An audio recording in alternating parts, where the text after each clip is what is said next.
Елбасымыз, тұңғыш президентіміз Нұрсұлтан Әбішұлы Назарбаев айтқандай, 16 желтоқсан тарихымызда алтын әріппен жазылатын күн.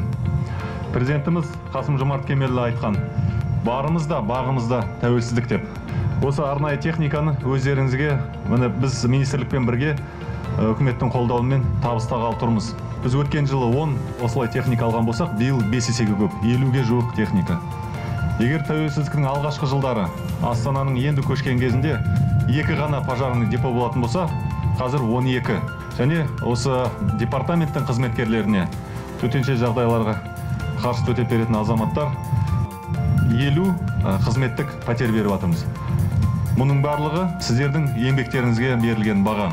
Сондықтан бүкіл ұжымды мерекемен құттықтаймын. Отбасыларыңызға амандық тілеймін, дендеріңізге саулық тілеймін. Мереке құтты болсын.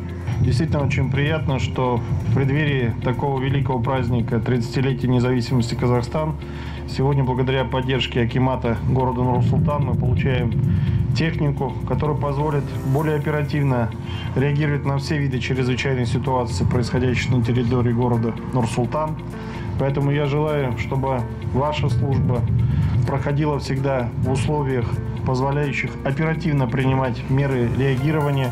В этом должна быть и наша с вами обязанность и забота об этом городе. С наступающим праздником, здоровья, успехов и благополучия!